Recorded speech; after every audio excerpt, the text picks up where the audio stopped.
Yuhu, kembali di channel Gudang Bacaan, tempatnya rekomendasi dari komik yang pernah underread. Hari ini kita akan membahas kembali art pertama dari manhwa ODGJ. Tanpa nunggu lama and let's check it out. Scene bertempatan di rumah sakit jiwa Kingshan di kamar 666, di mana MC kita sedang dirawat dan terikat oleh tembaga yang melilit tubuhnya. Di sampingnya ada salah satu sahabatnya yang sudah bersiap untuk melaksanakan perintah dari MC, yakni mengalirkan tembaga yang melilitnya ke sumber arus listrik yang kuat. Menurut MC, cara ini dapat menyembuhkan tubuhnya. Iya, MC kita adalah orang tersikopat dalam cerita ini, bahkan mengalahkan Limbat. Tanpa menunggu lama, temannya segera memasukkan tembaga itu ke stop kontak dan seketika sengatan listrik yang kuat menyambar tubuh sang MC. Tiba-tiba alarm rumah sakit berbunyi yang memberitahukan bahwa dua pasien di kamar 666 sedang membuat ulah, dan segera petugas ke sana untuk memeriksanya. Setelah sampai di TKP, para petugas segera berlari dengan panik dan meminta yang lain untuk segera memanggilkan ambulan. Terlihat MC kita nampak hangus dan berbusa. Melihat temannya yang sangat memperhatinkan, sahabatnya berkeinginan untuk ikut mengantarkannya ke rumah sakit. Dan akhirnya dokter pun mengizinkan untuk pria berambut panjang itu ikut bersamanya. Pov kemudian beralih kepada kakek tua pemilik rumah sakit jiwa Kinsang, yang sedang memikirkan kehidupan para pasiennya yang lucu-lucu. Di sana terdapat ahli astronomi, profesor obat-obatan yang mampu membuat pria hamil, serta peramal dan berbagai ODGJ dengan bermacam kemampuan. Tidak terkecuali pasien di kamar 666 yang merupakan seorang psikopat yang suka menyakiti dirinya sendiri untuk menjadi lebih kuat. Dan ya, MC kita bernama Lin Fan, serta teman sekamarnya bernama Lao Zhang, sang ahli akupuntur.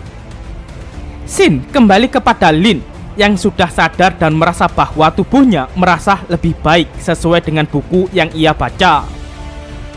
Menurut dia, semua titik akupuntur di tubuhnya terbuka hingga dia bisa melihat ujung alam semesta.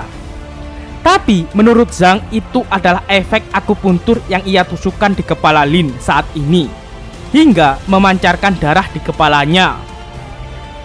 Tapi Lin mengatakan bahwa dia bukan membahas tentang itu, namun sebuah lingkaran hijau yang mengatakan, "Selamat datang tuanku di pengaktifan sistem Dawu." Seperti yang kalian tebak, bahwa MC kita diberkahi sebuah sistem game yang OP, seperti kebanyakan genre hunter yang lain. Jadi bayangin aja dulu, sistem kuat yang nyasar ke pasien rumah sakit jiwa. Mendengar hal itu, Zhang tampak tak percaya dengan omongan temannya dan menganggap dia seperti sudah gila. Ilah, emang anjing, semua gila. Pov kemudian beralih sejenak di pagi hari itu di Gunung Taishan, di mana para hunter sedang berusaha menahan gerombolan monster level 7 dan menyebabkan gempa. Banyak orang terluka karena insiden itu dan sekarang pemerintah sedang mengirim bantuan di sana. Kembali ke ruang operasi Lin, dan apa yang dikatakan oleh MC kita benar adanya. Sebuah sistem manusia terkuat yang sudah menemukan pemilik baru. Namun sistem tersebut menemukan masalah dalam pikiran pemiliknya, dan nampak sistem tersebut salah berlabuh. Nyasar. 3 menit sebelum operasi, nampak dokter terheran kenapa dia datang lagi, dan dengan keadaan luka bakar tingkat 2. Tanpa menunggu lama, para dokter segera menyiapkan peralatan dan segera memberikan Lin obat bius level 7 untuk menidurkannya. Tapi Lin berkata bahwa dia saat ini baik-baik saja. Kulitnya yang terbakar menandakan tubuhnya telah disucikan. Dia bahkan meminta untuk tidak diberikan obat bius. dan menyuruh mereka untuk membedahnya secara langsung. Mau heran tapi orang ODGJ. Mendengar hal itu, dokter yang menanganinya merasa marah. Tapi hal itu tidak membuat Lin takut, karena dia beranggapan bahwa dia harus terbiasa dengan rasa sakit untuk menjadi lebih kuat. Bahkan, Lin akan mengancam jika dokter itu masih memberikan obat bius, dia tidak akan membayarnya. Mendengar humornya yang crispy, dokter itu pun segera membungkam mulut Lin dan segera membiusnya. Flashback pada masa lalu Lin di umurnya ke-10 tahun, di mana dia sejak kecil senang menyakiti dirinya sendiri dan menganggapnya seperti berlatih. Bahkan di umurnya yang ke-11, dia hampir mengebor gajahnya sendiri yang dia anggap bahwa sekumpulan daging itu tidak berguna. Ih, jir, titiknya mau dibor, goblok. Untungnya ibunya mencegahnya karena beliau bilang kalau keturunan Lin akan hilang jika dia tetap meneruskannya. Setelah kejadian itu, Lin Fan selalu dibawa ke rumah sakit jiwa untuk diperiksa. Dan ketika laporannya diterima, Lin Fan divonis mengalami gangguan jiwa tingkat 5. Meskipun tidak membahayakan masyarakat, namun dia bisa melakukan perbuatan yang membahayakan dirinya sendiri. Itulah masa kecil yang dilalui MC kita. Meskipun cukup konyol, namun flashback itu berakhir dan kita kembali di masa sekarang di rumah sakit ranjang VIP nomor 3 dan 4, di mana Lin sudah sadar dan Zhang sedang memakan pisang. Ketika Lin sadar, dia langsung berkata bahwa dia sudah naik level, bahkan menyuruh Zhang untuk menusuknya dengan jarum sekali lagi. Mendengar permintaan itu dari temannya, Zhang menyanggupinya karena akhir-akhir ini dia sedang meneliti teknik akupuntur yang lebih hebat. Mendengar hal itu, Lin seketika bertanya apakah teknik akupunturnya selevel dengan teknik bumi. Dengan wajah cantiknya, Zhen menjawabnya bahwa teknik ini merupakan teknik tingkat semesta. Dan bersamaan dengan itu, Zheng menancapkan jarum-jarumnya ke tubuh sahabatnya. Setelah melakukan itu, Zhang menanyakan bagaimana keadaan Lin saat ini. Dengan wajahnya yang serius, Lin saat ini sedang mendengar beberapa suara di pikirannya. Dan tepat sebelum Lin mengatakan suara itu, dia kembali pingsan. Para dokter segera berlarian ke kamarnya. Tampaknya detak jantungnya melemah. Kemudian mereka terheran entah kenapa tangannya dipenuhi dengan jarum. Segera dokter memutuskannya untuk membawanya kembali ke UGD. Tapi dalam pingsannya, sistem mengaktifkan program manusia terkuat. Lin akan menerima seni bela diri terkuat, yakni Qiang Chou Bai Lian Zhenjing. Setelah operasi itu berjalan semalaman, akhirnya dokter di sana bisa merasakan istirahat sejenak dan merasa bahagia ketika bisa memakan bekal yang dibawakan oleh istrinya. Namun ketika satu suapan saja, suster berkata bahwa pasien Lin saat ini sedang menyakiti dirinya sendiri. Mendengar hal itu, kepala dokter merasa jengkel. Bahkan tepat setelah dia selesai operasi, dia sudah membuat ulah lagi. Di pagi hari yang indah, Pov berganti di rumah sakit King San, memperlihatkan seorang petugas yang melaporkan bahwa ketua pemakaman Bai Hai meminta konfirmasi apakah ketua benar-benar ingin membeli kuburan. Sembari menghirup aroma teh yang lezat, ketua rumah sakit berkata untuk membatalkan pembelian tersebut karena baru saja dia mendapatkan telepon bahwa kondisi Lin Fan sudah baik-baik saja. Kemudian petugas itu juga menyampaikan bahwa jika ini dibatalkan untuk pemesanan selanjutnya, pemakaman Bai Hai meminta untuk mereka membawa mayatnya langsung ke tempatnya agar tidak mendapatkan orderan fiktif. Mendengar hal itu, Ketua Qin tampak kecewa. Padahal dia hanya membatalkan sebanyak 80 kali dan menuduh Tuan Bai seperti anak kecil yang lagi ngambek. Tak lama kemudian, dering telepon berbunyi. Dan ketika Ketua Qin mengangkatnya, wakil ketua rumah sakit Huan Tian, Li Kaofu, langsung mengomelinya. Karena pasiennya sangat menyebalkan dan terus saja menyakiti dirinya sendiri. Hingga dia kini menjelaskan bahwa Lin Fan masuk UGD sekali lagi. Mendengar hal itu, Ketua Qin bilang kepada petugasnya bahwa perkataannya tentang pembatalan pemakaman sebaiknya ditunda terlebih dulu, karena menunggu informasi terbaru nantinya. Kocak anjir. Malah nunggu pasiennya cepet koit. Menurut Dr. Li Kaofu, jika dia telah selesai menyelamatkannya, dia sendiri yang akan mengantarnya ke sana dan memohon untuk Ketua Qin mengurusnya dengan benar. Dan jika dia kembali lagi, maka dia akan menyuruh dokternya untuk memotongnya. Ya, meskipun hanya bercanda, soalnya dokter ramah-ramah. Beralih dari peran dokter yang nampak sedang kesal, Zhang yang menunggu sahabatnya sedang berada di UGD juga merasa sedih dan bertanya-tanya di mana letak kesalahan akupunturnya. Saat ini, dia sedang berlagak seperti kucing di depan ruang tunggu hingga menjadi bahan omongan orang lain. Karena terlalu senang perasaan Zhang memikirkan teknik barunya untuk Lin Fan, dia kemudian terkena kejang-kejang hingga berbusa. Beralih dari Zhang yang nampak konyol karena obsesinya, di dalam ruang operasi, dokter yang menangani Lin Fan dulu dijanjikan kesempatan untuk melakukan operasi berbahaya, yang mana akan memberikan dia pengalaman yang banyak sekali. Saat itu dia tidak mengerti apa maksud dari ajakan Li Kaofu.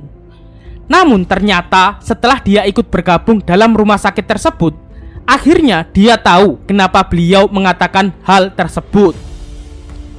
Operasi kali ini sudah ke-48 kalinya dia merawat Lin Fan, dan kondisinya selalu diambang kematian. Akhirnya dokter itu menangis dan menyesal telah tergoda tawaran dari Li Kaofu. Pov kemudian beralih pada sistem yang memberitahu bahwa Lin Fan telah memenuhi latihan pertama level 5. Bonus dari misi tersebut, Lin mendapatkan peningkatan tubuh. Dan bodohnya, sistem tersebut menanyakan kepada orang pingsan, apakah Tuan akan menggunakannya saat ini. Karena sistem tersebut baru mendeteksi bahwa masternya dalam keadaan tidak sadar, akhirnya sistem sendiri akan secara otomatis memilih solusi terbaik untuk tuannya. Namun sebuah misi baru muncul, yakni munculnya dunia isekai yang akan terbuka dalam 36 jam. Pov kemudian beralih pada berita singkat di mana pada pukul 5 sore nanti, pemerintah akan menginformasikan tentang Gunung Taishan, di mana tentara negara telah mengalahkan monster level 7. Namun banyak monster yang berhasil melarikan diri, dan saat ini sedang dalam tahap pengejaran. Petang pun terlihat dan Lin Kaofu sudah bersiap untuk mengantar Lin Fan ke RSJ. Tak lama kemudian, suster berlari sembari memberitahu bahwa operasinya berjalan lancar, dan saat ini Lin Fan telah stabil. Segera mereka memasukkannya ke ambulan dan bergegas mengantarkannya. Tapi suster itu berteriak pada dokter Li bahwa terdapat satu pasien yang masih tertinggal. Setelah mendengar teriakan itu, dokter Li pun menghentikan mobilnya. Dan ya, pasien tersebut adalah Zhan yang tertinggal di dalam rumah sakit. Tak lupa suster itu memberikan informasi terbaru bahwa dokter yang telah menangani operasi Lin Fan memberi maskernya yang bertuliskan "Saya berhenti" dengan bercak darah di sekujur maskernya. Ngeri anjir. Kasian banget sih dokter, keseringan ngerawat orang gila jadi ikutan gila. Pov berganti pada Ketua Qin yang sedang berdoa agar kedua pasiennya tidak kembali ke tempat ini. Namun, tak lama kemudian kakek tua itu mengumpat karena doanya tidak terwujud. Dengan wajah yang berpura-pura gembira, Ketua Qin menyambut kedua pasiennya dengan senang hati, sembari meminta Ketua Li untuk membiarkan mereka tetap tinggal di rumah sakit sedikit lebih lama lagi untuk mendapatkan perawatan ekstra. Meski sebenarnya mereka adalah teman, Ketua Li memohon dengan bersujud kepada Ketua Qin dan mengatakan untuk tidak mengacaukan RS-nya lagi dengan mengirim kedua orang itu yang telah membuat dokter terbaiknya menjadi seorang psikopat. Mendengar permintaan itu, Ketua Qin hanya terdiam karena situasi ini seharusnya tidak terjadi. Merespon ekspresi diam dari Ketua Qin, Ketua Li menganggap bahwa dia telah sepakat dengannya. Bahkan belum sempat Ketua Qin menjawab, Ketua Li segera pergi meninggalkannya, bahkan memberikan 2 tandu itu sebagai hadiah terakhir. Dengan menghela nafas berat, Ketua Qin kemudian bertanya bagaimana keadaan Lin Fan saat ini. MC kita meresponnya dengan cepat dan berkata bahwa dia dalam kondisi yang sangat baik, tapi tidak dengan petugas di sana yang khawatir akan nasibnya. Tak lupa, Zhang juga ikut menjawab pertanyaan Ketua Qin dengan ekspresi yang melebihi anjing. Karena tak mau lama-lama dengan mereka, Ketua Qin segera membawa mereka ke kamarnya dan meminta petugasnya untuk memasangkan jeruji besi pada jendela mereka. Waktu pun berlalu cepat dan malam pun akhirnya tiba. Saat ini di kamar 666, Zhang nampak kesusahan untuk bergerak karena baju pengikat yang ia kenakan. Kemudian mencoba meminta tolong pada Lin Fan, tapi MC kita menolaknya dan menyuruh Zhang untuk diam karena dia sedang fokus latihan. Dia berkata bahwa suara gila dalam pikirannya sedang mengajarinya bagaimana cara untuk menggunakan teknik suci pelatihan palu. Ditambah, dia berkata bahwa peningkatan tubuh telah berhasil. Sekarang, Lin Fan bisa merasakan hawa panas yang mengalir di dalam tubuhnya, dan sensasi itu membuatnya sangat nyaman. Lin bahkan berpikir bahwa skill akupuntur universal dari Zhang sangat membantunya dalam latihan kali ini. Mendengar hal itu, Zhang ikut merasa gembira. Bahkan dia sudah tidak sabar untuk mencoba pelatihan skill dengan memalu Lin Fan secara langsung, tepat di dadanya. Di luar kamar mereka, terlihat petugas dan Ketua Qin sedang mengecek kondisi pasien kesayangannya. Dan tampak Ketua Qin senang ketika melihat mereka berdua tenang dan tidak membuat onar. Namun kedua petugas yang berada di belakangnya hanya bisa berkata iya, sembari menyembunyikan fakta bahwa mereka berdua berencana menggunakan palu untuk tes mental. Tapi menurut mereka berdua tidak perlu untuk memberitahukannya. Lagi pula di mana mereka akan menemukan sebuah palu di rumah sakit jiwa ini. Dengan senyum lega, Ketua Qin merasa bisa tenang untuk beberapa saat. Namun bala narator berkata, tenanglah, sangat mustahil seorang psikopat cerdas berkombinasi dengan psikopat kuat akan membuat kehidupan Ketua Qin akan tenang. Tunggu saja. Itulah kata naratornya, meskipun sedikit kulebih-lebihkan. Puff berganti di tengah kota yang memperlihatkan seorang gadis cantik sedang berjalan sendirian. Lalu nampak bayangan hitam yang membuat gadis itu seketika ketakutan. Dan tak lama kemudian, sebuah taring menerjang dan menyisahkan jejak darah di ponselnya. Fajar pun menampakkan sinarnya dan Xin kembali ke ruangan 2 ODGJ terkuat di bumi. Terlihat baju pengengkang milik Lin Fan tiba-tiba robek dan dia sukses melepaskan semua ikatannya. Nampak tubuhnya begitu cerah, layaknya sebuah gelembung. Kemudian Lin Fan menghampiri Zhang lalu membuka baju pengengkangnya. Adegan ini nampak tidak baik untuk diceritakan karena Zhang nampak penasaran dengan tubuh Lin Fan dan mencoba menyentuhnya. Bau-bau pelangi. Namun Zhang hanya menyentuh otot perut Lin yang tiba-tiba berubah menjadi keras, seperti telah berlatih selama bertahun-tahun. Mendengar hal itu, nampak sistem marah mendengarnya. Karena dialah yang membuat tubuh Lin seperti itu sendirian. Sistemnya ikutan purik. Mengabaikan hal tersebut, mereka berdua kemudian bersiap untuk agenda yang telah dipikirkan kemarin, yaitu memulai melatih tubuh Lin dengan palu. Puff pindah pada bapak-bapak teknisi yang sedang memperbaiki listrik di sana. Dan nampaknya dia saat ini sedang ketakutan karena mendengar kabar bahwa ada 2 orang yang diperkosa di sini sampai mati. Dan jiwa mereka masih terjebak di rumah sakit ini. Namun ketika bapak-bapak itu memikirkan mitos tersebut, sebuah tangan tiba-tiba menyentuhnya, membuat dia ketakutan setengah mati. Ternyata sosok tersebut adalah Zhang yang dengan sopan menyapanya. For your information, di rumah sakit King San, pasien kamar 666 adalah puncak dari piramida yang ada di sini. Dan di bawah mereka ada pasien dengan keahlian di bidang khusus. Mereka berdua sama saja seperti monster dengan level yang berbeda. Kembali kepada bapak-bapak teknisi yang saat ini sedang ketakutan meskipun dengan pertanyaan, apakah bapak sudah sarapan? Sembari basa-basi, Lin mencuri palu dari bapak tersebut dan segera kabur ketika rencananya telah sukses. Dengan menghela nafas yang lega, bapak tersebut berpikir untuk segera pergi dari sini. Namun dia menyadari bahwa palunya telah menghilang. Tak lama kemudian, terdengar suara ketukan palu di ruangan yang ada di hadapannya. Karena tidak bisa menahan rasa penasaran, bapak tersebut mencoba melihatnya dari lubang kecil pintu kamar. Dan apa yang bapak itu lihat adalah adegan psikopat di mana Zhang saat ini sedang memukul Lin Fan dengan palu. Zhang yang mengerti bahwa saat ini dia sedang ditonton tiba-tiba menoleh ke arah bapak teknisi tersebut. Kemudian berkata, "Kau melihatnya ya?"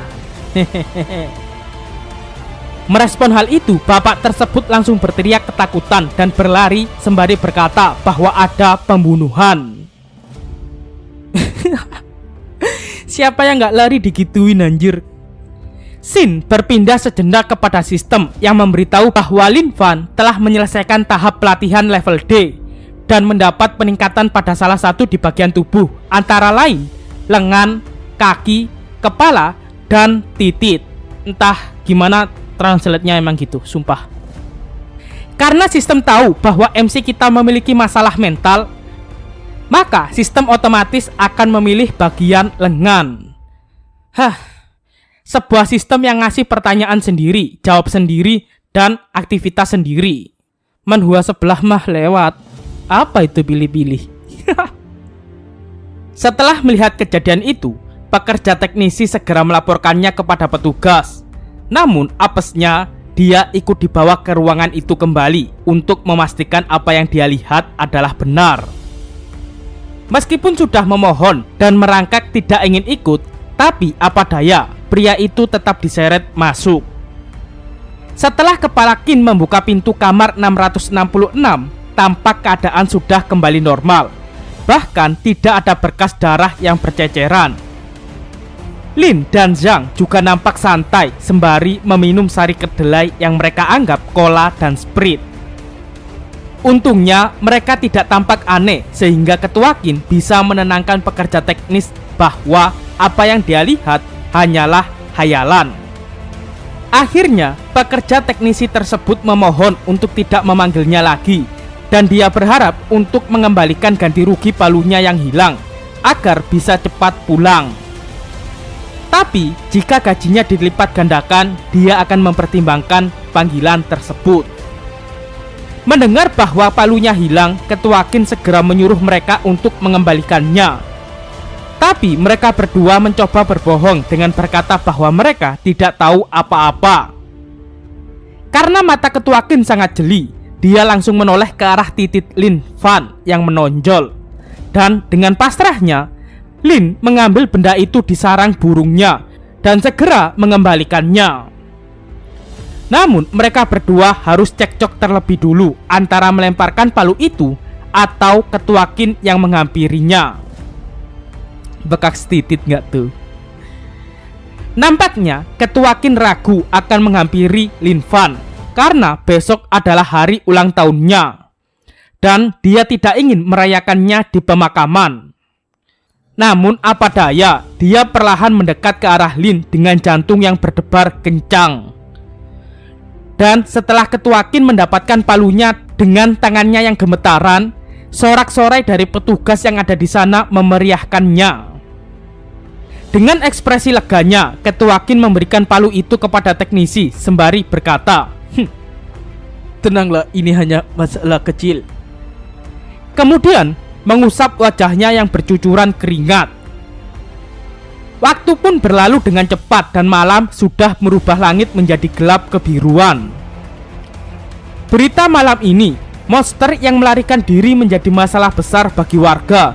Untuk itu, departemen terkait saat ini sedang memburu mereka.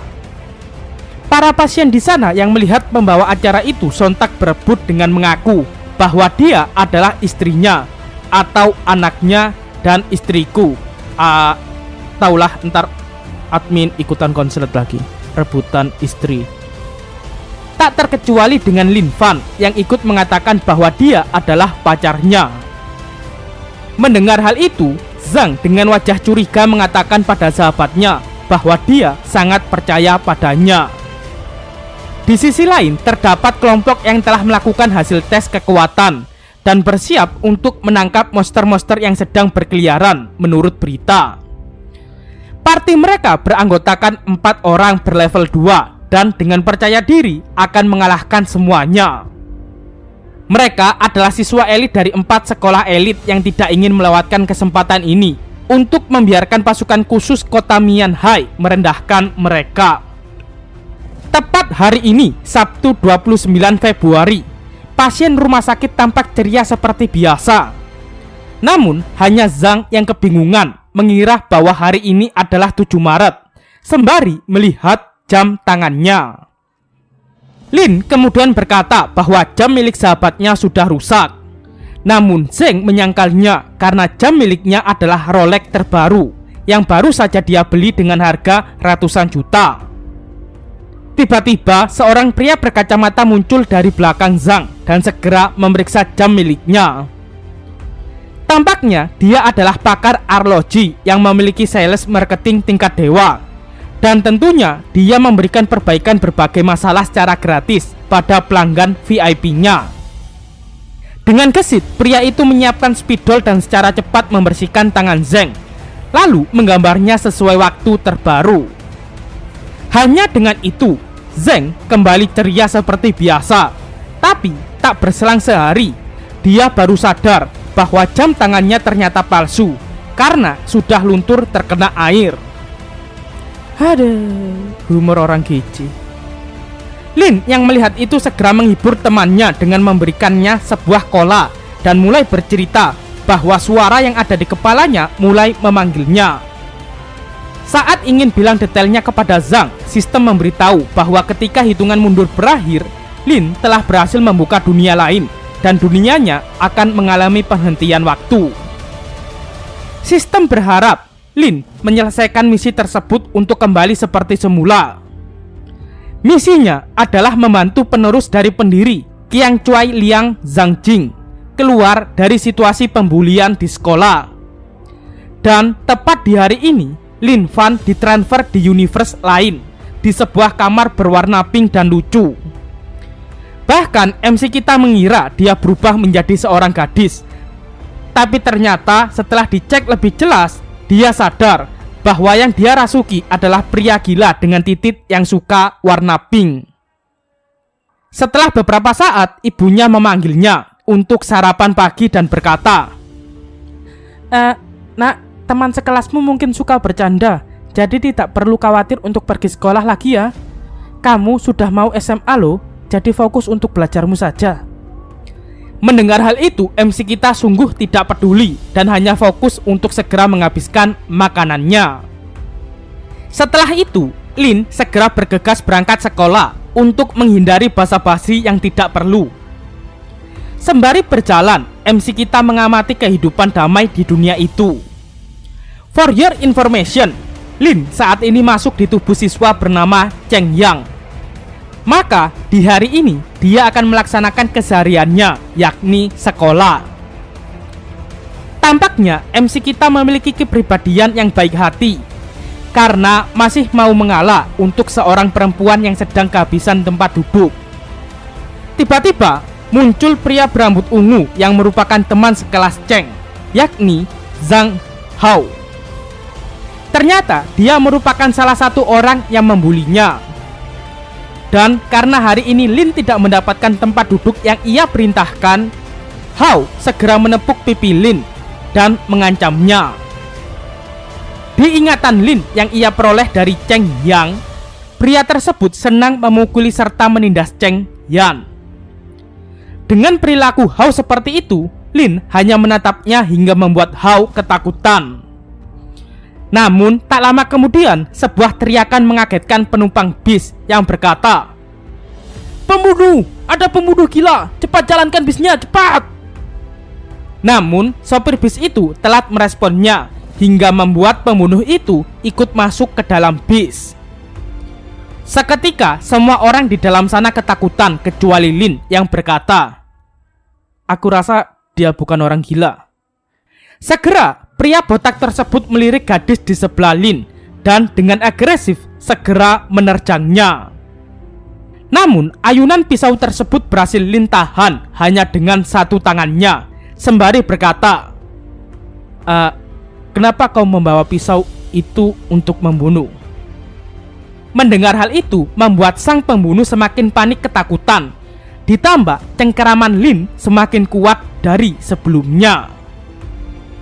Akhirnya pria botak itu segera melepaskan pisaunya dan jatuh ketakutan dengan kegilaan yang lebih besar terpancar dari MC kita. Konteks adu gila bangke. Dengan ekspresi badasnya, Lin kemudian berkata sekali lagi, "Jawab pertanyaanku, kenapa kau ingin membunuh orang dengan pisau ini?"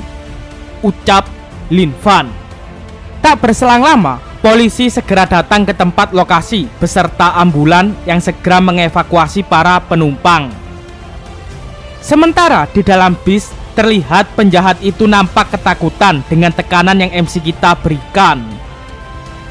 Bahkan ketika Lin ingin mengembalikan kedua pisaunya, penjahat itu malah ciut dan meminta Lin menjauh darinya. Kita beralih pada Hao yang sedang ketakutan di luar. Ditambah ketika mendengar sapaan dari Lin di kejauhan, dia sontak diam membeku membayangkan Lin menghampirinya sembari membawa pisau dengan penuh darah serta mengatakan, "Senang bisa bertemu denganmu lagi." Namun itu hanya imajinasinya yang berlebihan. Nyatanya MC kita hanya menghampiri Hao untuk berkenalan secara sopan dengan berjabat tangan. Dengan tangan penuh getaran dan perasaan gugup, Hao mulai menjabat tangan Lin dan dia tersadar akan sensasi lengket di tangannya saat ini. Ialah darah dari tangan Lin. Oleh karena itu, dia seketika syok tak berdaya. Tak lama kemudian, datanglah seorang suster yang menghampiri Lin dan mencoba memerban lukanya. Namun Lin hanya tersenyum dan tak berekspresi kesakitan yang membuat suster tersebut merasakan keanehan darinya. Di sisi lain, tampak penjahat sebelumnya sudah tertangkap oleh anggota kepolisian. Namun ketika penjahat tersebut menoleh ke arah Lin, dia sontak berlari ketakutan. Tak lupa, komandan polisi mengucapkan apresiasi kepada Lin karena sudah menolong masyarakat.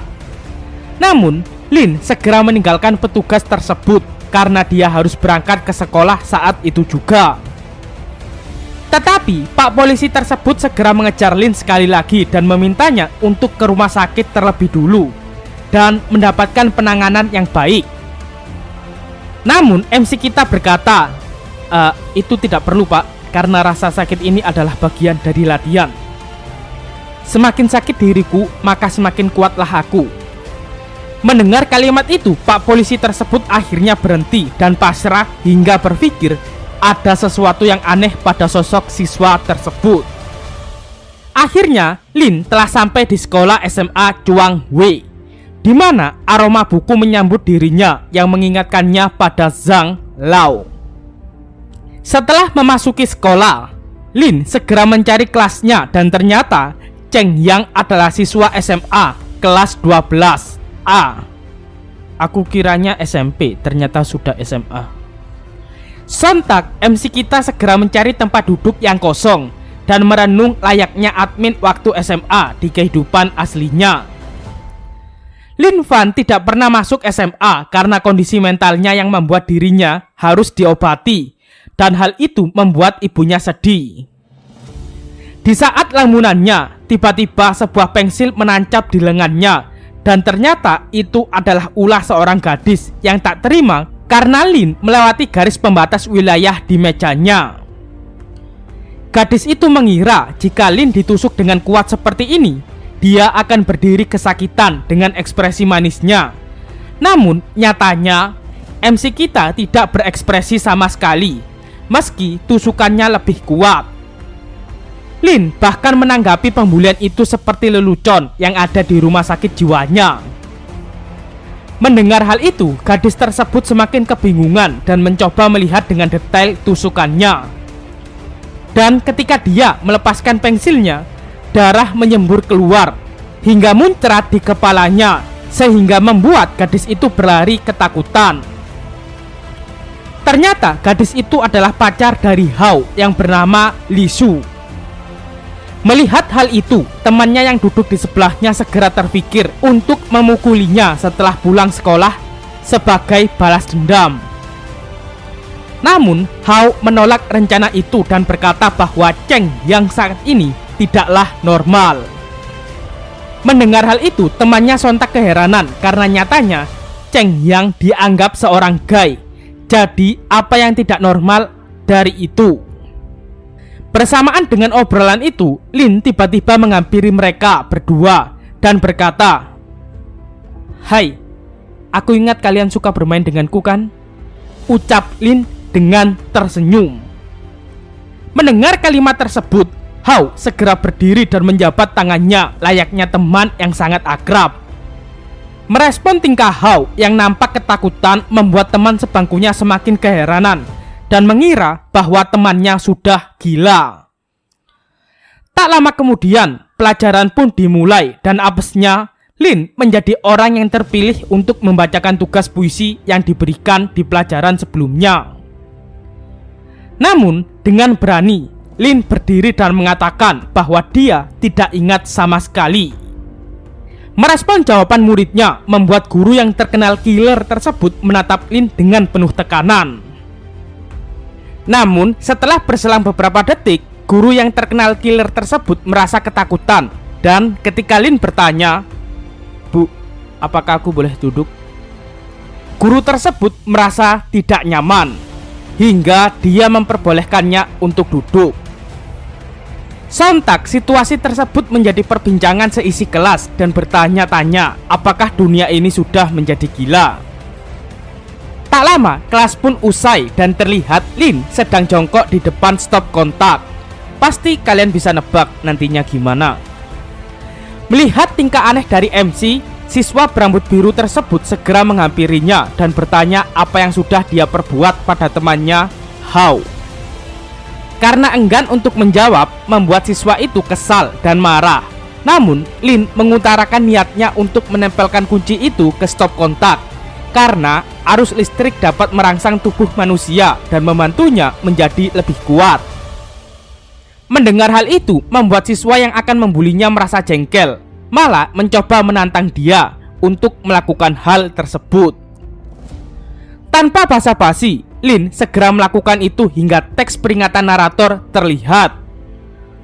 Seketika, arus listrik menyambar tubuh Lin hingga menyentuh pria berambut biru tersebut. Bahkan beberapa siswa yang melihatnya mengira mereka sedang menari hingga datang dan ikut tersambar. Iya, ini komik isinya kebodohan. Bayangin, cowok satu kelas kesambet semua. Namun MC kita masih bisa bertahan dari arus listrik tersebut, yang dia rasa arus tersebut terlalu lemah. Kemudian ketika Lin menoleh ke belakang, dia merasa prihatin kepada teman-temannya yang tertidur di lantai karena ia pikir mereka kelelahan.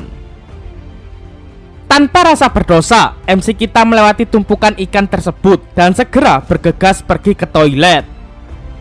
Untungnya kejadian tersebut segera ketahuan karena jam mata pelajaran MTK telah dimulai. Namun ketika guru berkacamata itu memasuki ruang kelas, dia langsung syok dan segera memanggil ambulan. Tak butuh waktu lama, puluhan ambulan datang ke sekolah dan Lin hanya bisa melihat itu dari jendela lorong kelas. Kemudian merasa ketakutan karena kehidupan di SMA sungguh mengerikan. Setelah insiden itu, berita langsung tersebar luas di kalangan siswa dan menjadi bahan pembicaraan. Anehnya, secara tiba-tiba terdengar suara dari pohon memanggil Cheng Yan. Dan sosok tersebut adalah gadis cantik yang Yahud. Tujuannya sebenarnya untuk memberikan surat cinta kepada MC kita.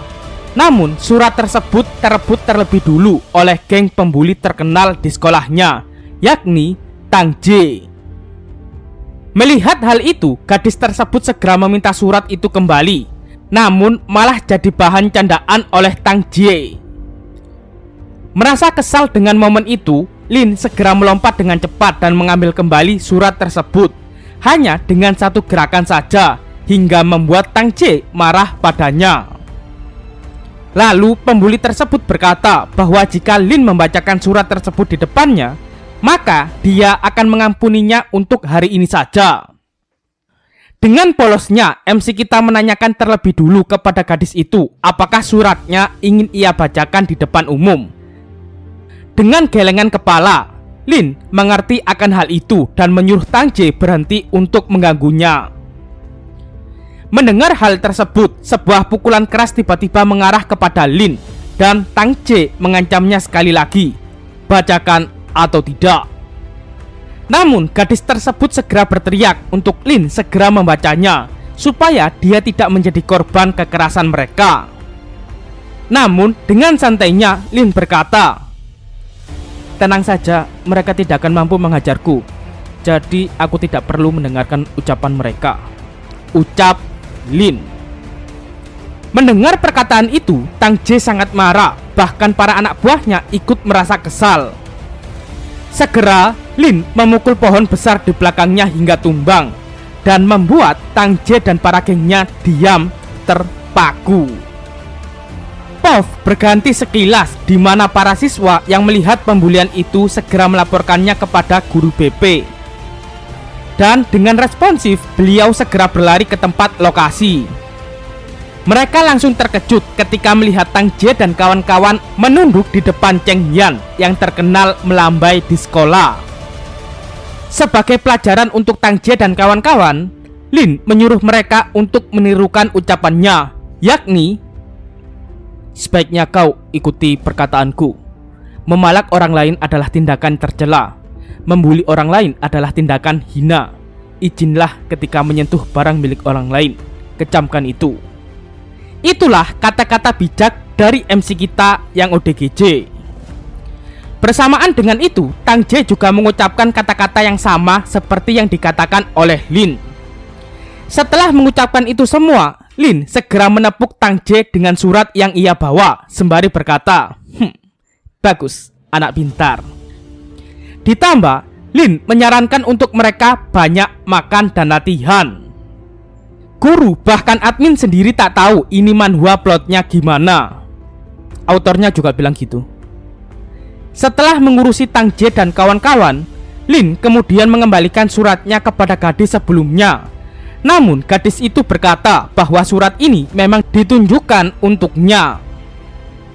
Karena MC kita bodoh dan tidak pernah bertemu gadis sebelumnya, dia mengungkapkan menurut Lauzang, kebanyakan surat pink itu adalah surat cinta, yang berarti si pengirim ingin menyatakan perasaannya. Karena perkataan itu, situasi semakin tak terkendali dan gadis itu langsung terus terang bahwa dia menyukai Cheng Yan dan berkeinginan untuk menjadi pacarnya. Tanpa pikir panjang, Lin pun menolaknya karena tujuannya hanya ingin menjadi manusia terkuat di dunia. Mendengar kalimat itu, gadis tersebut merasa tertolak dan mengira bahwa dia tidak pantas untuknya. Dan gadis itu segera berlari sembari menangisi kisah cintanya. Seperti yang selalu dikatakan oleh Lauzang, bahwa mustahil Lin untuk memahami hati seorang gadis. Tapi dia melupakan satu hal yang menurutnya tak penting untuk dia ingat. Dan ternyata ingatan itu ada di dalam kisah Cheng Yan. Cheng Yan sendiri merupakan seseorang yang suka akan hal yang menggemaskan. Namun dia juga lemah dan sering dikatakan gay oleh teman-temannya. Namun gadis yang Lin tolak barusan adalah seseorang yang berbeda. Cheng Yan sejujurnya jatuh cinta padanya dan ingin menyatakan perasaannya. Bahkan dia memohon pada Tuhan agar dia juga menyukainya. Namun kisah cintanya harus berakhir karena ulah Lin Fan. Kasihan anjir. Doanya nggak lengkap sih. Pov kemudian berganti di rumah sakit yang memperlihatkan teman sekelasnya sedang dirawat di sana. Bahkan ada salah satu siswa yang tidak tahu bahwa dia saat ini terluka gara-gara sengatan arus listrik. Dan akhirnya mereka menyalahkan Sutian yang merupakan siswa berambut biru yang menjadi sumber arus listrik kedua yang menarik perhatian mereka.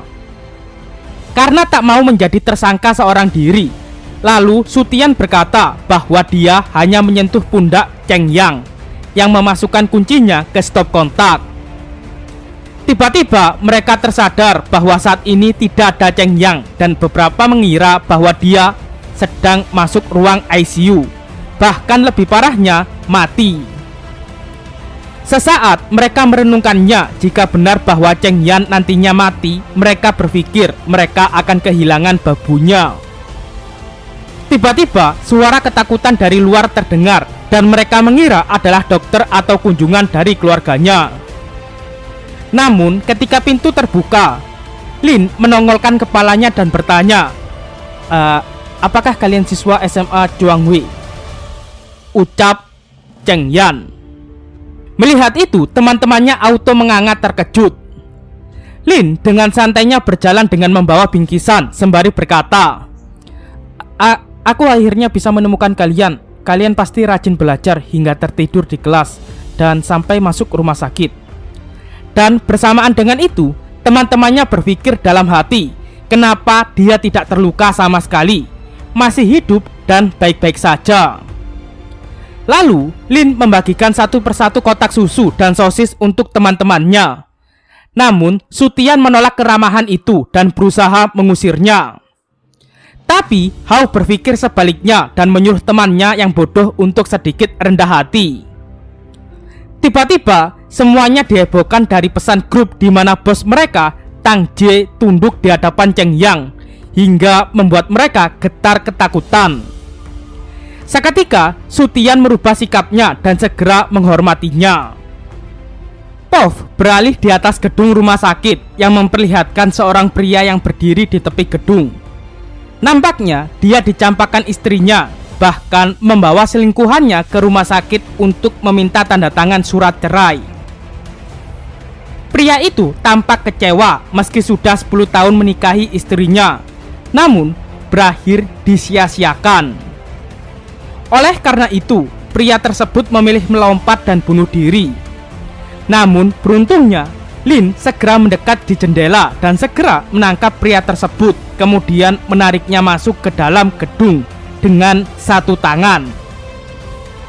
Melihat aksi heroik itu, teman-temannya sontak tak percaya tentang kekuatan Lin yang sungguh luar biasa. Lalu, Lin menanyakan alasan pria tersebut melakukan hal ini.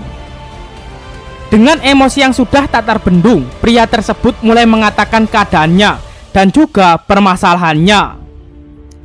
Setelah mendengar semua permasalahannya, Lin segera menepuk lembut kepala pria itu dan berkata, "Tenang saja, jika kau mengalami masalah sulit, cukup menangislah sepuas mungkin tanpa malu. Kemudian bangkit dan hadapilah hingga esok kelak kau bisa menertawakan masalah itu." Anjir, pada best MC. Mendengar kalimat tersebut, pria itu langsung menangis keras sembari memeluk kaki Lin. Tak lama kemudian, para dokter segera datang dan bersyukur bahwa pasiennya telah selamat. Sutian tiba-tiba gemetar ketakutan ketika melihat lengan Lin yang tiba-tiba berdarah, dan ekspresi Lin hanya ini hanya patah. Melihat ekspresi itu, teman-temannya langsung ketakutan karena ekspresi yang tak wajar dari sang MC. Bahkan dokter juga dibuat terheran ketika ingin mengobati Lin dengan perkataannya, "Tidak usah khawatir dok, lagi pula aku sudah terbiasa dengan ini." Akhirnya Hao dan Sutian mulai mengerti betapa kerennya sosok Cheng yang sering mereka bully. Bahkan ceritanya ia post di grup sekolah dengan caption "Sang Pertarung Tangguh". Pov lalu berpindah ke ruang operasi di mana Lin selalu meminta para dokter tidak perlu memakai obat bius untuk operasinya. Jika mereka tetap memaksa, Lin anggap ini gratis karena dia tidak punya uang untuk membayar. Namun itu sudah terlambat karena obat bius itu sudah disuntikan di tubuhnya. Dan tak perlu waktu lama, Lin segera tertidur. Sistem akhirnya muncul yang memberitahu pembaca bahwa poin yang dibutuhkan untuk misi kali ini melebihi persyaratan.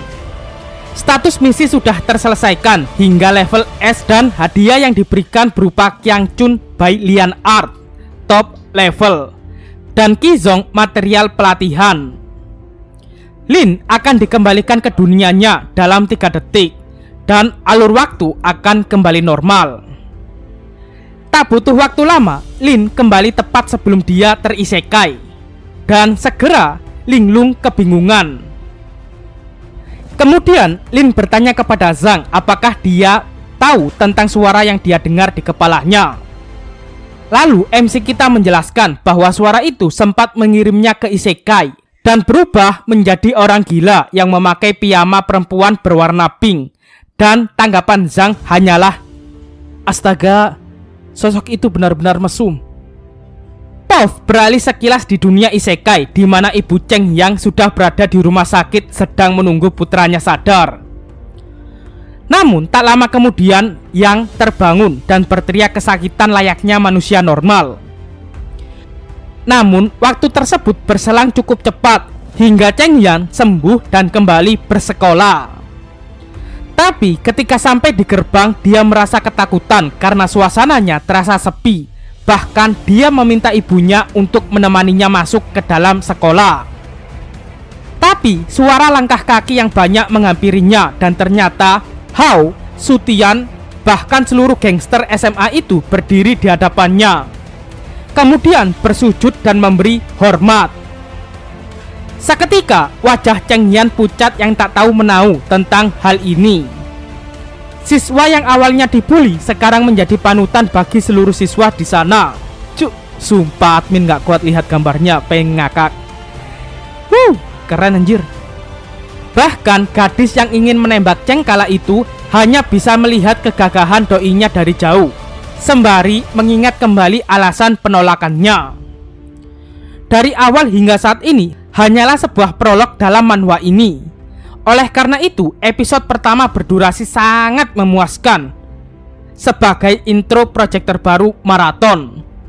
Dan saat ini kita akan memasuki pada setiap kegilaan dari manhwa The Strongman from the Mental Hospital. Pov kemudian beralih di gedung departemen khusus Yanhai, di mana para hunter berlevel 9 sedang berdiskusi mengenai kehadiran monster dengan kecerdasan yang telah meningkat pesat. Di sana terdapat perguruan Taojia yang diwakili Liu Haijian dan perguruan Mausan dengan wakilnya Lin Daoming yang seakan tak percaya ketika mendengar berita tersebut. Lalu mereka menanyakan plan apa yang akan diambil pemerintah untuk menanganinya.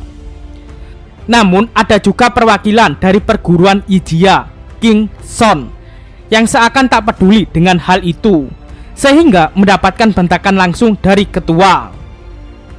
Namun ketegangan itu segera diredakan oleh perwakilan dari perguruan Fujia, Master Yongxin. Tapi imbasnya dia juga terkena semprotan dari ketua. Kemudian ketua menyampaikan jika monster tersebut semakin bertambah, para hunter akan sulit menghadapi monster dengan level yang sama.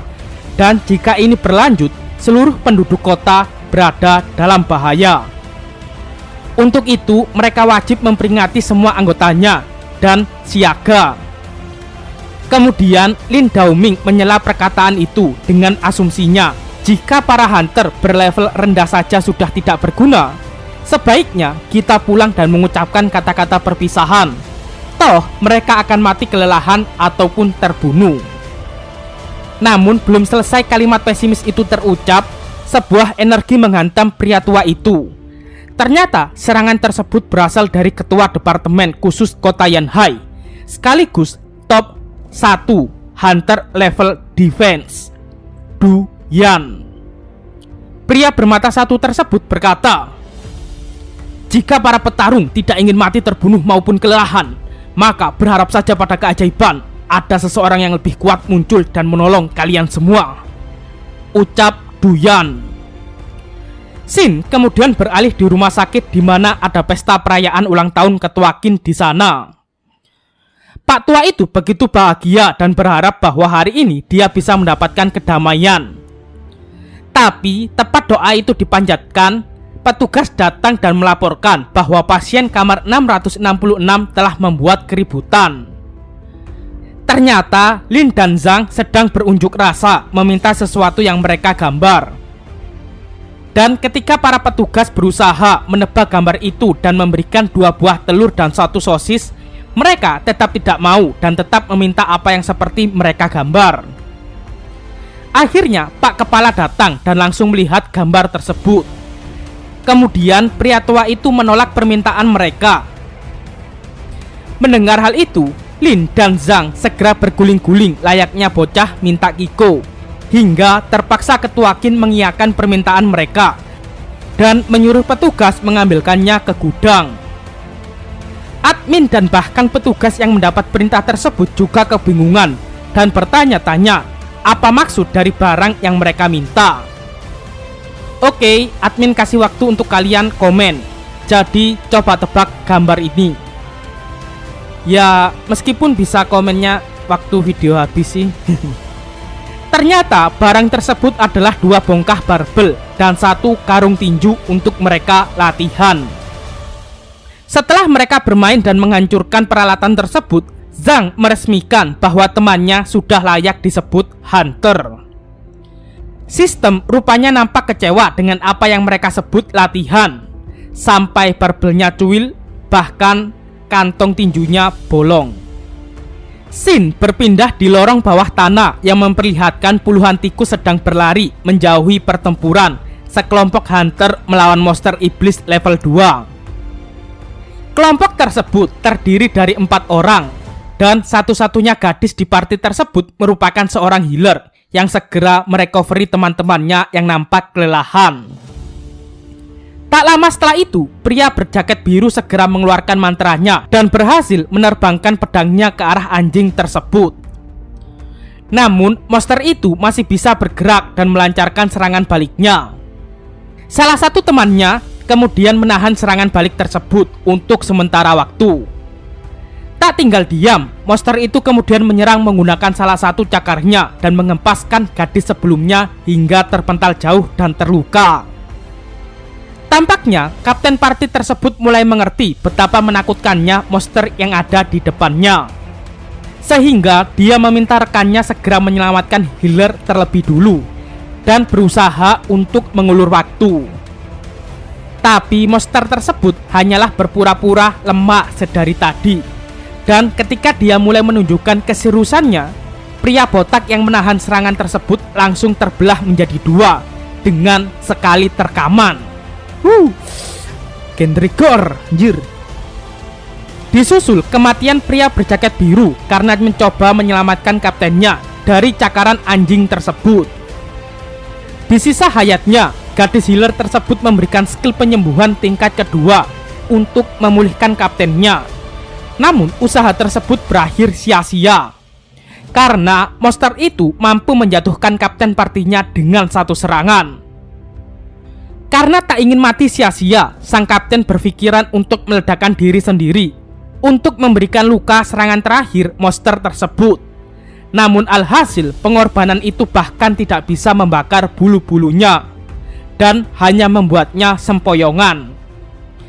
Ini adalah akhir dari party yang naif kala itu.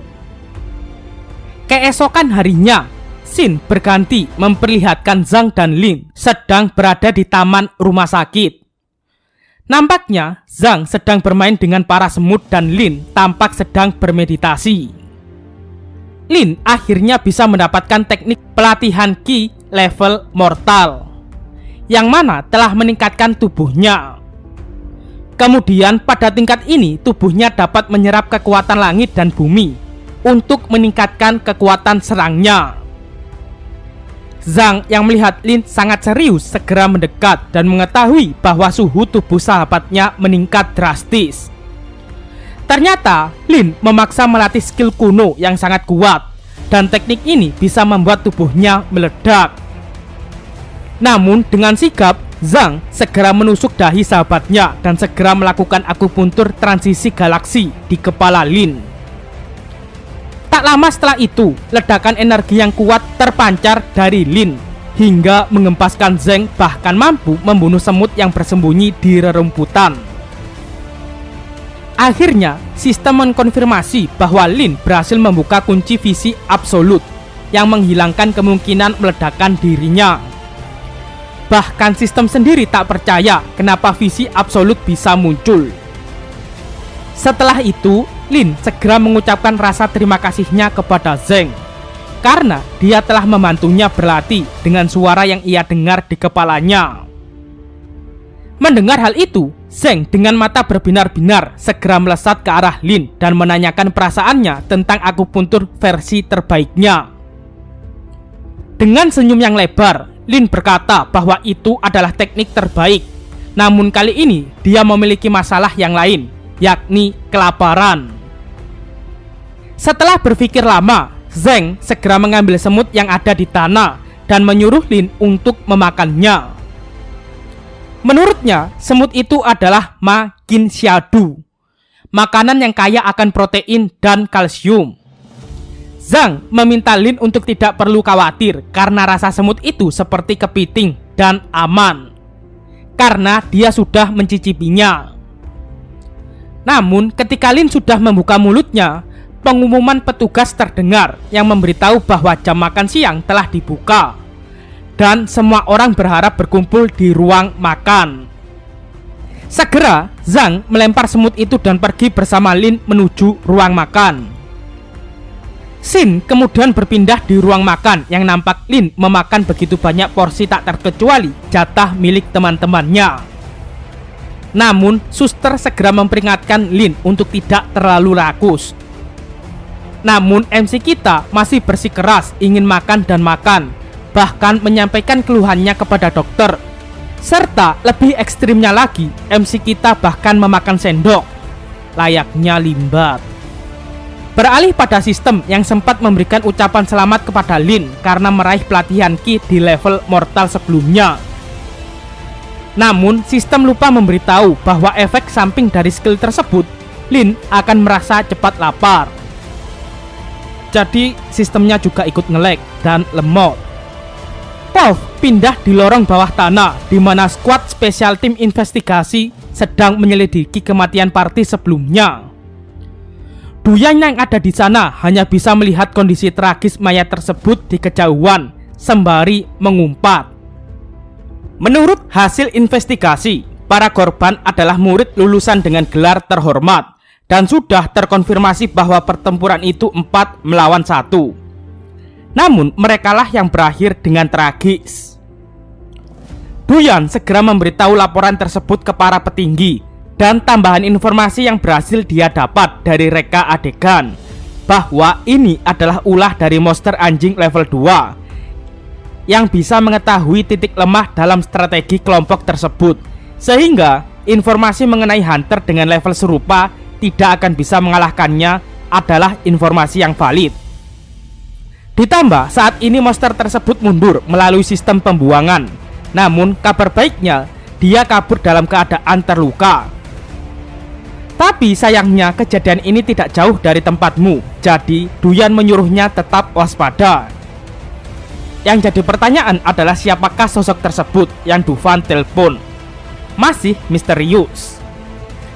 Kemudian Duyan memberitahu asistennya untuk menyebarkan informasi agar segera meningkatkan skala peringatan terhadap monster.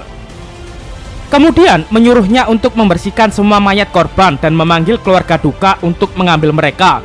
Lalu katakan kepada mereka bahwa anak-anak ini telah berjasa untuk kota. Namun di dalam hati Duyan, mereka hanyalah sekelompok bocah bodoh yang nekat. Shin kembali ke rumah sakit Kingshan, di mana ketua Qin dikagetkan oleh laporan mengenai koki kantin yang pingsan dan ketakutan.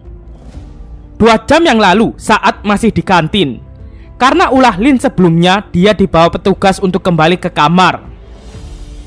Melihat temannya yang sedang kesusahan, Zhang kemudian membentur-benturkan kepalanya untuk mendapatkan perhatian di sana. Oleh karena itu, Lin bisa lepas dari kedua penjaga itu dan menyelinap ke dapur. Bukannya mencuri makanan secara sembunyi-sembunyi, Lin malah menampakkan wujudnya dengan ekspresi psikopat hingga membuat semua koki di sana pingsan. Itulah yang terjadi di sana. Mendengar cerita tersebut, terpaksa ketua Qin memberi kompensasi kepada kokinya dengan kenaikan gaji. Tak lupa ketua Qin bertanya kenapa Lin tiba-tiba menjadi kelaparan seperti itu. Menjawab pertanyaan tersebut, menurut petugas, Dr. Wang masih mencari tahu hal itu untuk saat ini. Pov kemudian berpindah tak jauh dari rumah sakit Kingshan. Tepat di gorong-gorong, monster anjing berlevel 2 tersebut menampakkan wujudnya dan berpikir untuk bersembunyi di sana karena jauh dari bau para hunter. Sebenarnya hunter di sini disebut fighter, tapi admin bacanya hunter saja ya. Monster tersebut harus makan untuk memulihkan dirinya. Oleh karena itu, dia menyusutkan tubuhnya dan berubah menjadi anjing yang manis untuk memikat manusia hingga mau merawat lukanya sekaligus. Sembari berjalan terhuyung-huyung, monster tersebut menunggu manusia bodoh yang akan masuk perangkapnya. Pov lalu kembali ke MC kita tercinta, di mana dia sedang duduk bersama Zhang yang galau karena jamnya telah rusak kembali. Zhang berkeinginan untuk menculik seseorang agar bisa hidup kaya raya dan bisa memperbaiki jamnya sesuka hati. Dengan idenya yang brilian, Zhang berpikir untuk menculik Lin dan meminta uang tebusan pacarnya. Tapi sayangnya Lin tidak punya pacar, namun hanya istri idaman yang mereka lihat di TV kala itu.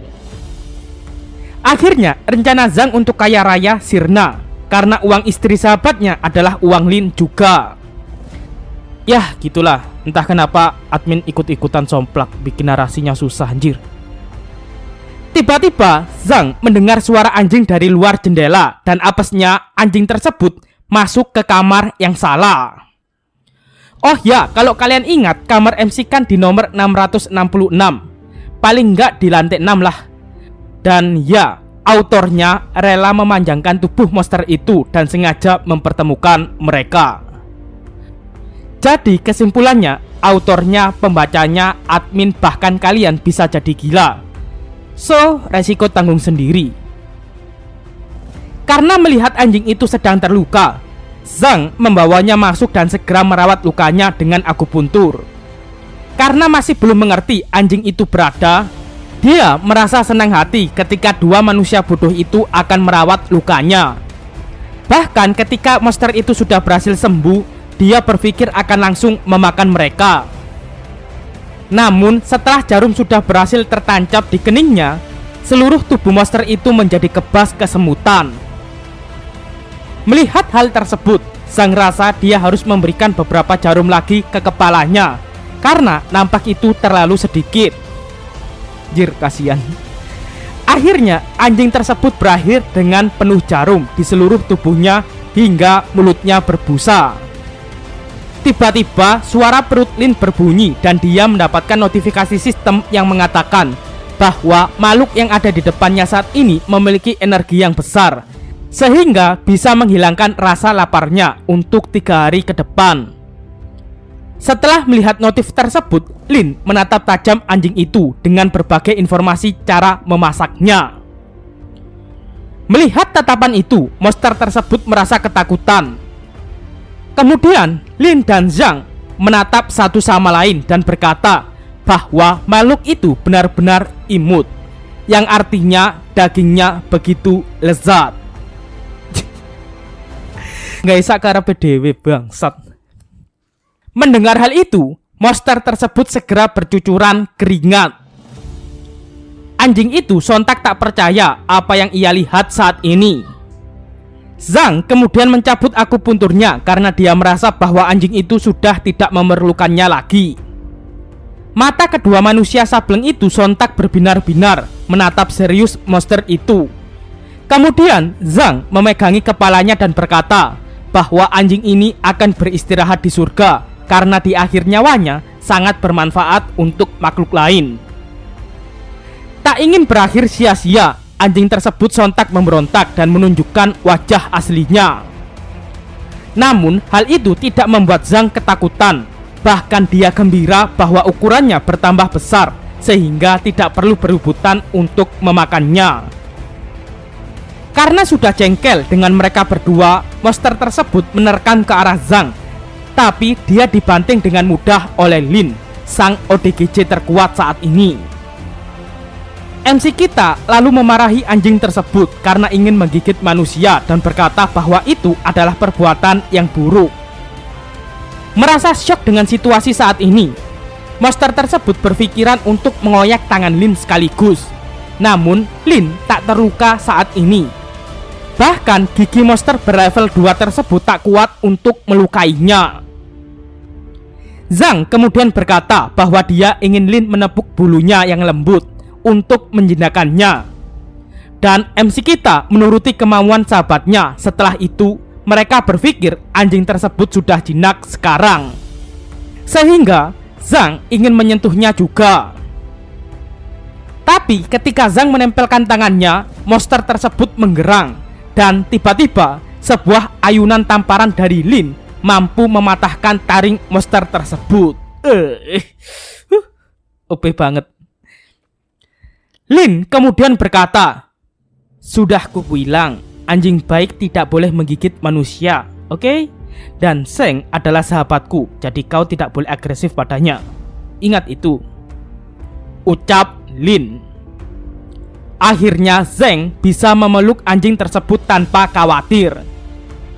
Akhirnya nasib anjing itu sudah tidak bisa tertolong.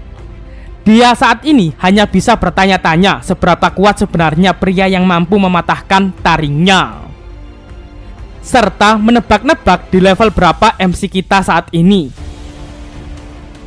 Yang monster itu tahu hanyalah kedua orang di depannya sangatlah berbahaya. Zhang saat ini senang bermain dengan bulu-bulu lembutnya. Namun Lin hanya terdiam menunggu anjing itu mati karena dia saat ini sudah sangat kelaparan. Kemudian Zhang meminta Lin untuk menyuruh anjingnya menggoyangkan ekornya. Dan segera monster iblis itu menuruti kemauan mereka. Sudah nggak ada harga dirinya monster anjir. Bahkan monster itu mengelak hanya di pemikirannya saja dan hanya menghormati keinginan mereka untuk menyenangkan hati manusia. Ternyata selama ini monster tersebut hanya menghindar dari hunter berlevel tinggi dan hanya memangsa manusia yang lebih lemah darinya. Untuk itu, jika monster itu sudah kembali normal, dia akan membalas dendam 2 kali lipat kepada Lin dan Zhang. Namun tampaknya Zhang tidak ingin anjing tersebut mengibaskan ekornya ke kanan dan ke kiri. Tapi dia ingin melihat anjing itu memutarkan ekornya seperti helikopter. Dalam hati si anjing ini, dia memohon untuk mereka tidak membulinya lagi, karena ini sudah tidak keprihewanan. Karena tidak segera menuruti kemauan sahabatnya, Lin lalu menggenggam taring yang tersisa di mulutnya, sembari menepuk lembut dan mengancamnya dengan berkata, "Kau anjing yang baik, pasti kau tahu cara memutar ekormu kan? Iya kan? Cepat lakukan." Segera monster itu memutar-mutarkan ekornya layaknya helikopter hingga membuat Zhang berbunga-bunga. Setelah bosan bermain, Lin dan Zhang segera berpikir untuk memakannya dan segera bertanya bagaimana cara mereka memasaknya. Namun Lin menyampaikan bahwa suara sistem di kepalanya menyarankan untuk memasaknya dengan arak premium. Tapi mereka saat ini tidak punya kompor, hotpot, dan lain-lain. Ditambah menurut Ketua Qin bahwa memasak daging haruslah matang sempurna. Sempat monster tersebut bernafas lega karena tidak ada cara untuk memasaknya.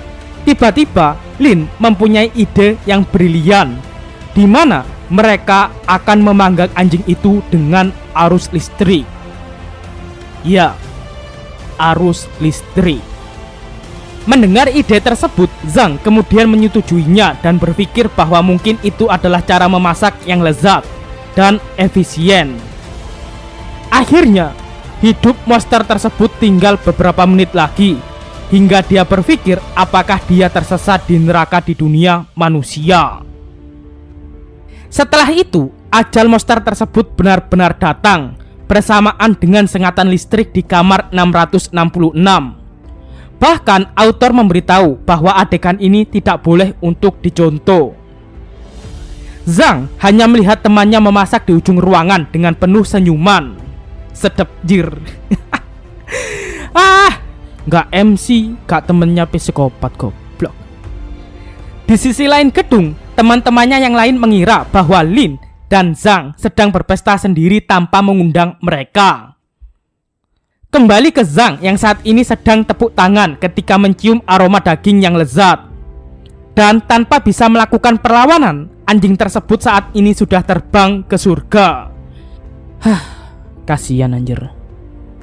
Akhirnya proses masak telah selesai dan mereka berdua segera mencicipi dagingnya. Oke, disclaimer dulu, manhwa ini genrenya mencakup semua, jadi suka-suka MC lah, kan dia ODGJ. Ada gore, humor, komedi, overpower, ya super lengkap pokoknya.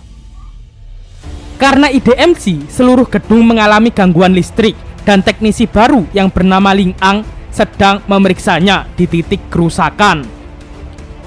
Namun ketika senternya menerangi penghuni di dalam, Lin dan Zhang nampak belepotan dengan kepala anjing yang berada di belakangnya. Bahkan ketika petugas itu melihat lebih jelas, kedua pria somplak tersebut menggoda Ling Ang dengan mengajaknya ikut bergabung. Seketika, teknisi baru tersebut jatuh gemetaran dan segera berlari dengan berteriak bahwa ada pasien kanibalisme. Mendengar laporan itu, segera Ketua Qin mengajak petugas dan Ling Ang melihatnya sekali lagi untuk memastikan beritanya. Untungnya di saat itu listrik sudah kembali normal. Dan ketika Ketua Qin masuk di kamar Lin, dia melihat karpet bulu anjing yang menggemaskan. Ya, monster iblis berlevel 2 yang tak terkalahkan di awal terlihat tidak bermartabat di hadapan kedua orang ini. Hunter terkuat yang di luar nalar. Sekian alur cerita dari manhwa ini, yang sekaligus art pertama dari kisah ODGJ terkuat. Dan nantikan episode berikutnya di channel Marathon. Sampai ketemu di minggu depan and see you, bye bye, ciao. Kalau suka jangan lupa like.